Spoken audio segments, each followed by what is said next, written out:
What's going on, Internet? nerdlocker.com here with this week's comic book reviews, and I'm starting off with Amazing Spider-Man #1.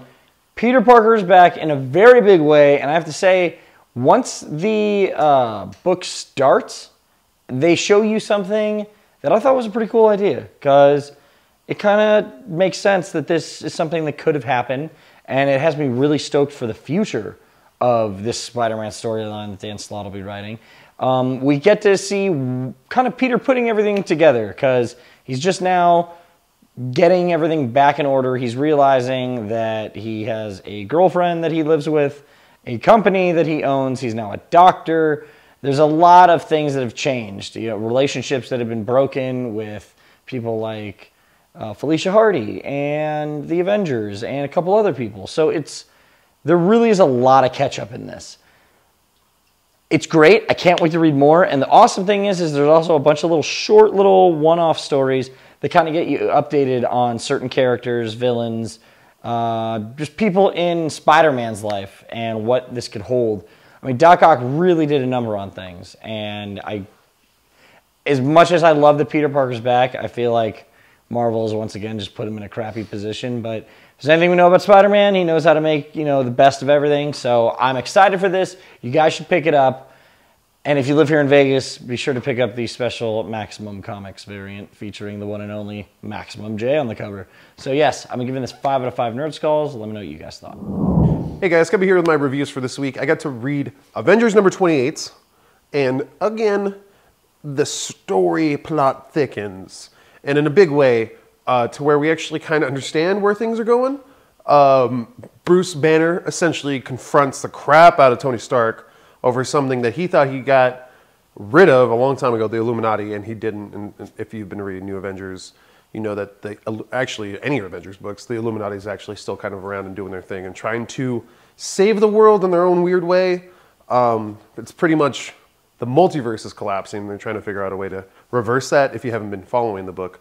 But Bruce Banner, I don't want to give too much away about this story, but it turns out he was actually a douche Hulk for a little bit. And he was running with the evil group of Avengers, which was a cool little plot twist. And it was like him trying to figure everything out. He finally did. And it was with the help of AIM and all this stuff. It was actually a really, really cool twist to the whole story, especially since there's been so many questions behind it to begin with. So I was really pleased to kind of see where it's going. But then they also build up even more, where all these adaptoids just disappear and all of a sudden they're map makers. I don't even know what the hell that is.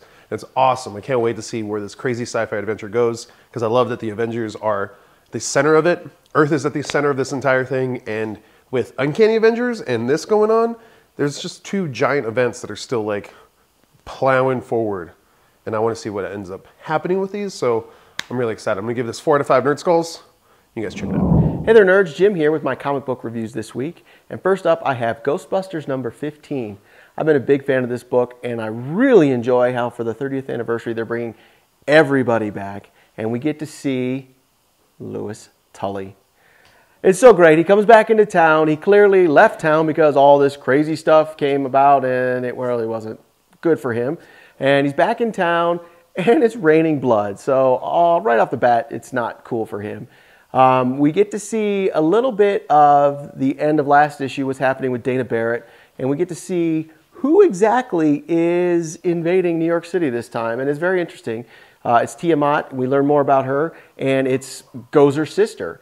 And we learn that, and this is, I think, very cool, Gozer had to play by some rules. Specifically, he had to use the Keymaster and the Gatekeeper in order to enter our world. Well, we found out Tiamat has no rules. She's chaos. The only thing consistent in her life is the fight and feud she has with her brother, Gozer.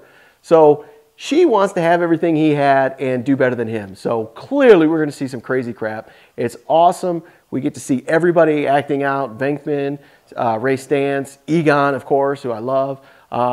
It's a lot of fun. I highly recommend you check this out. I'm going to go ahead and give it 4 out of 5 Nerd Skulls. All right, I got to read Batman Eternal number 4.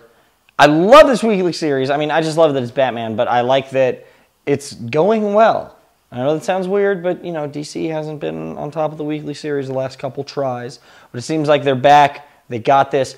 Batgirl is pissed off, of course, because her father is now in jail without bail for crimes that she knows he didn't commit, trying to get to the bottom of things. And of course, Batman's there to be like, you gotta stop getting mad about stuff, even though he gets mad about everything, always.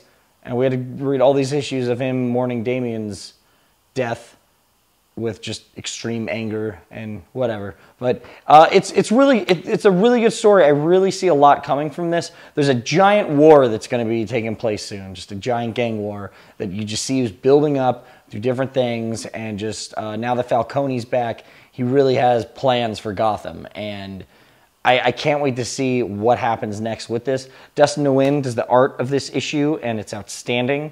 And I suggest picking this up. You guys should be hopping on this, because it's great and it's weekly, so you don't have to wait a month. I'm giving it 5 out of 5 Nerd Skulls. All right, guys, so I got to read Uncanny Avengers Annual #1. This is one of my favorite series right now, so I had to read the annual because I thought it was going to be like all wrapped up in the story or whatever. It isn't, but it's still really good. It uses the team, it uses the basic team and kind of like a couple other Avengers and people that are associated with them, and it centers around Mojo World, which is someplace I haven't seen anyone go to in a good little while. Like, I can't remember off the top of my head when the last time we saw Mojo World was. I know I think it was a couple years ago, but either way, we're back there, and Mojo's pitching a new show, and of course, he includes all this crazy monsters. It's actually a really cool rip on like reality TV and the way things get hyped up, and they really don't pan out, and they really aren't the things that they're meant to be or they're talked about, which I kind of found it funny because comic books are like that a lot of the times. Movies, TV, all that stuff that they're kind of ribbing on. And it's actually a really good issue, all the things that they do to make fun of TV. It's just actually like pretty cool little stories. You get a crazy like Ghost Rider fight where Johnny Blaze loses control of Ghost Rider, and it's awesome. Just everyone has to take him down. Anyways, it was a little bit different departure from what's been going on, which was kind of nice because the actual Uncanny Avengers has been ridiculously depressing. So to see everyone around and doing stuff was a really cool break from what's actually been going on. But I really want more of that story, and it's so epic and so big that I feel like this could have been part of it, and this could have been a big, big piece to the puzzle. But either way, I'm excited for it, just to read it because it was actually really fun. And you guys should too. I'm gonna give it 5 out of 5 Nerd Souls. So I also got to read The Terminator, Enemy of My Enemy. And honestly, at the beginning of this issue, I thought maybe Dan Jolly had gotten a little lazy. We see the comparison of Pharaoh Green and the Terminator, and they're very similar. But the one thing that's different is, as they kind of have a hostage, I guess you could say, is the Terminator killed his, and Pharaoh Green didn't. Okay, cool. We see the difference, humanity and a machine. And I was like, oh man, I feel this is a little lazy. I'm not digging this, where it's going. We see Elise Fong getting interrogated, and she basically doesn't have answers, and they don't know if she doesn't know or if she's holding out. And there's more involved because they threaten her family. So that's obviously not a good thing for her. And then we get badass fight scene, and that was cool. But again, I'm like, man, this is, I want a little more. This third issue, let's do it. And we get a twist, and it's a fantastic twist. I really enjoyed it. Most of the time I'd be like, wait, we built up all this time waiting to get this twist, but it was perfectly paced once you get there. I highly recommend you check out this book. I think the story to date has been great. This twist is fantastic. It sets it up that all hell will break loose. There's absolutely no way it won't. I can't wait to see what happens. I'm going to go ahead and give this one 4 out of 5 Nerd Skulls. All right, I got to read Batman vs. Bane. This is a one-shot dealing with the aftermath of the Arkham series from Forever Evil. Bane has taken over Gotham, and you kind of just see his Gotham and his rules. And honestly, this issue was irrelevant to me. It felt rushed. I felt that this is a story we could have seen in any of the Batman books. You know, to sum this all up in one issue, it's just, you know, Bane's in charge of Gotham, and then Batman comes back, and Batman beats the crap out of everyone, and now Gotham's okay again, and it's the end. And it kind of just felt like a cop-out, because I really liked what that story did, and I liked the idea of Batman having to fight for Gotham again. I mean, the Court of Owls is there. Bane is in charge, and it was just to sum it all up in one issue, it kind of felt like, oh, hey, here's this story you read for the last 6 months, and now it's all good. Everything's good again. Batman's back. Like, felt like there was a lot of potential there to deal with this, and it just, I don't know. I thought something different. I thought maybe this would play into Eternal or anything else going on, and now it's just over. So I'm giving this 2 out of 5 Nerd Skulls. If you guys read it, let me know what you thought. All right, guys, so I got to read Star Wars Rebel Heist #1. I just want to say Rebel Scum, I'm sorry.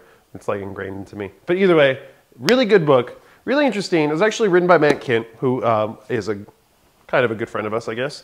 Either way, really interesting story, because the entire time you're pretty much this dude.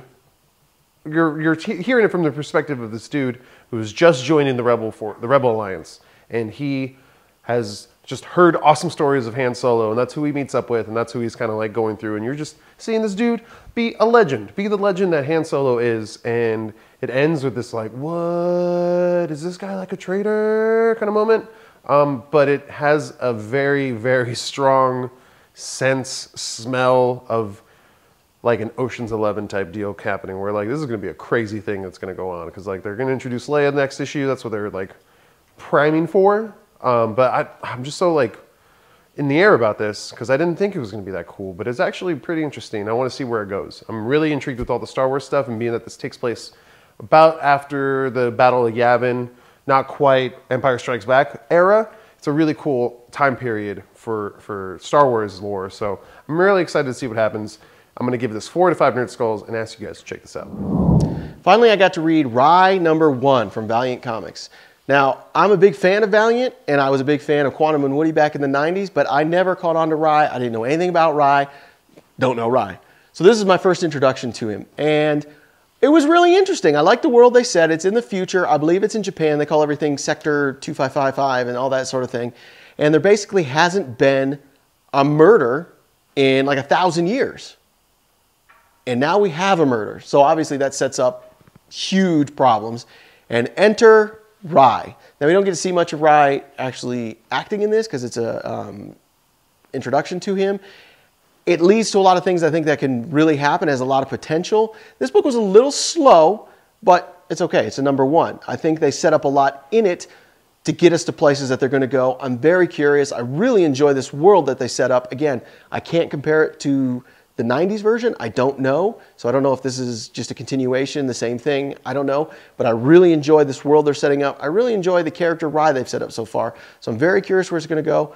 I recommend you pick it up. I can't wait to see what's going to happen in 2. I'm going to give it 3.5 out of 5 Nerd Skulls. All right, nerds, I got to read Chew #41. I absolutely love this book. This we see Tony going to Vegas for the convention, because now he is like the poster boy because of the chicken bust, or the chicken raid that he stopped a couple issues ago, which was hilarious. It was a fun issue, but they definitely set up for some stuff with the collector, which I love. That's the thing I love about this book, is it's a lot of fun, but there are some very serious things that happen in it, and there's some very like emotionally heavy things dealing with it. But all in all, like, this is just a great book. This issue kind of sets up for a lot. It's not as like, I don't know, it was a setup issue, which is fine, which is totally fun. I'm not saying anything bad about it, but I liked it, and you guys should check it out. I mean, this is just a great series to begin with. I'm giving this 4 out of 5 Nerd Skulls. Let me know what you guys thought.